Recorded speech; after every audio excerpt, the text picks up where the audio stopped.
या अगोदर आपण एक्सपान्शन फॉर्म्युलेमध्ये एक फॉर्म्युला पाहिला होता x plus a into x plus b.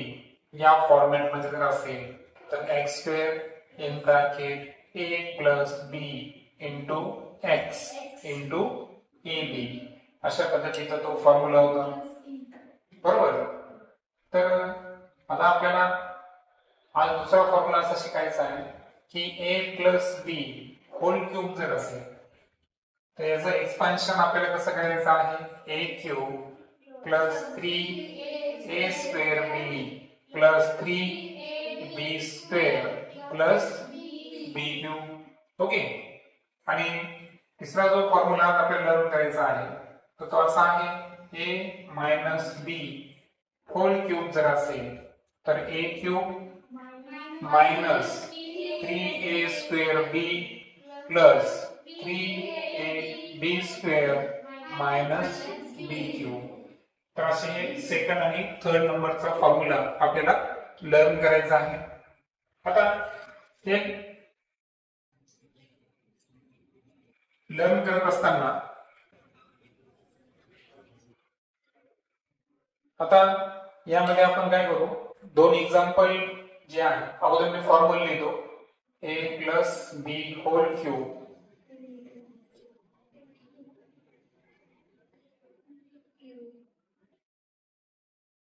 या फॉर्मॅट मध्ये हे गणित आहे. आता याचं एक सिंपल उदाहरण आपण घेऊ. Suppose 4x plus 5y whole cube. Okay.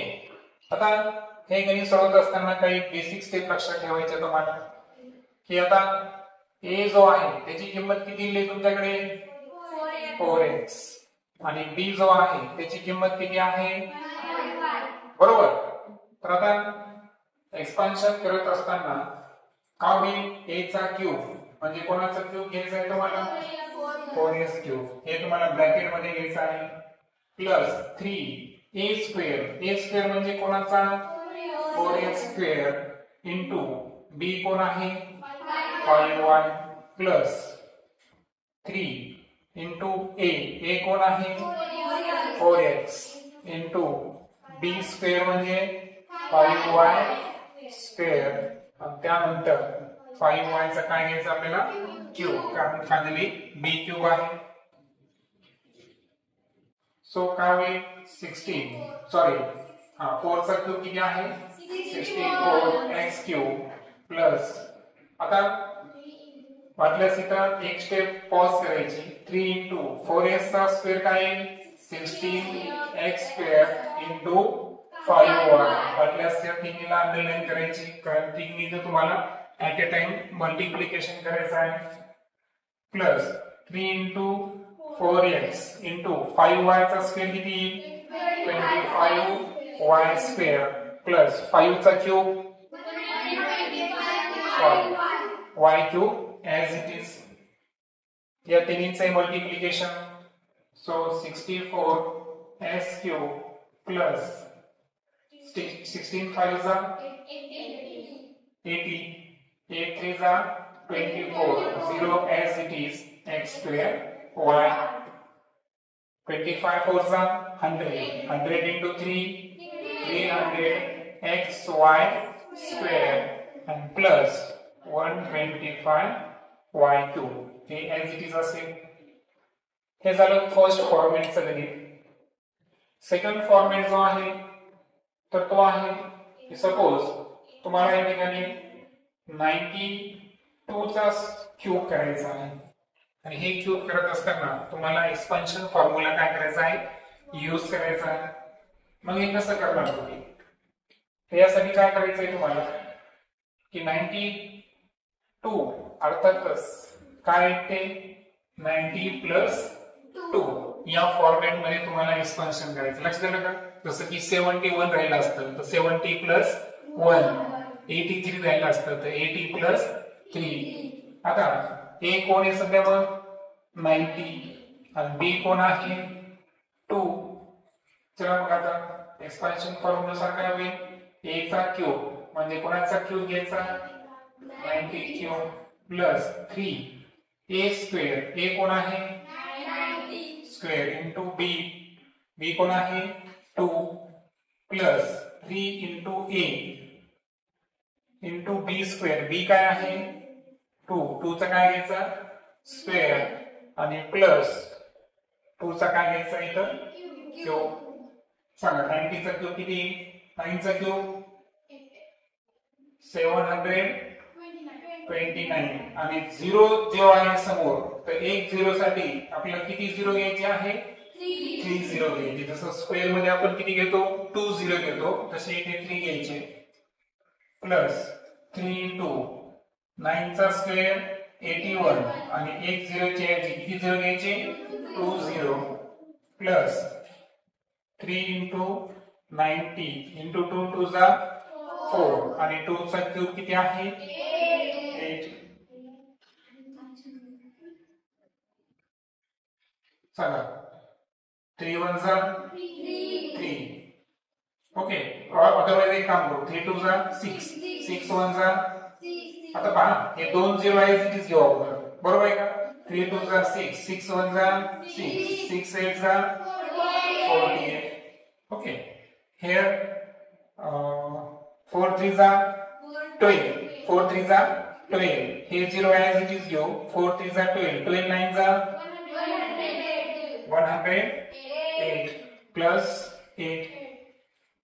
So आता काय होईल आणि काय करायचं एक दशक ठीक नाही वन्स त्याच्यानंतर टेन्स हंड्रेड्स यांचं ऍडिशन करायचं. पहा 8 0 0 0 म्हणजे किती येतील 8 त्यानंतर 8 0 0 त्यानंतर 0 6 0 6 देन 1 8 किती झाले 9 9 9 18 18 म्हणल्यावर किती केले झाले 1 1 and 4 5 5 and 2 7 as it is.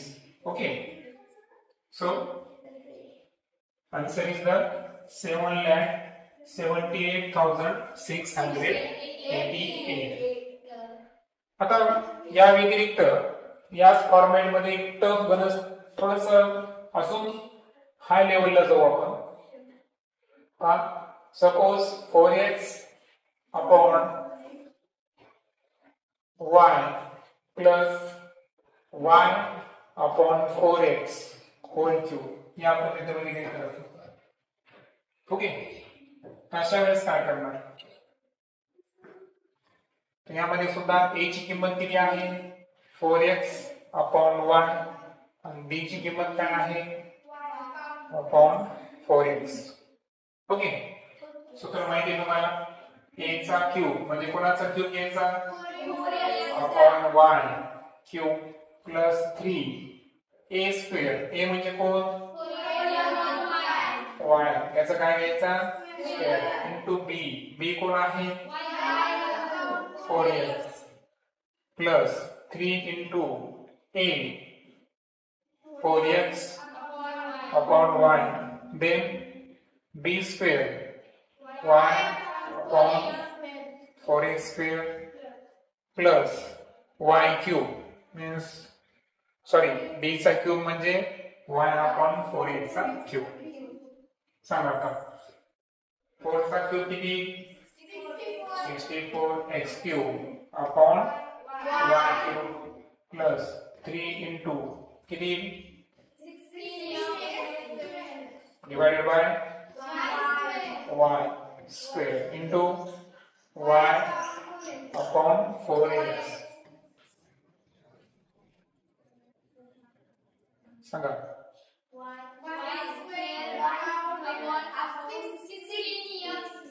square plus y cube upon 64x cube. आता यामध्ये काही राशी कॅन्सल होतात का मल्टिप्लिकेशन मध्ये ते चेक करायचं. जसं की पाहिलं x मुळे एक x कॅन्सल झाला y मुळे एक y कॅन्सल झाला 4 1 जा 4 4 जा 16. इकडे हा x स्क्वेअर मधला एक x आणि x कॅन्सल झाला स्क्वेअर मधला y आणि एक y कॅन्सल झालं. 4 1 जा 4 4 जा सांगा 64 cube upon y cube plus 3 4 जा 12. वरी शिल्लक काय आहे फक्त x आणि खाली शिल्लक कोण आहे फक्त y प्लस 3 इंटू वरी कोण शिल्लक आहे y 3y अजून शिल्लक कोण आहे 4x plus y cube upon 64s cube that is the answer. या पद्धतीनं एक्सपान्शन फॉर्म्युला जे आहे तर त्याचा यूज कसा करायचा ते तुमच्या लक्षात येईल. ओके.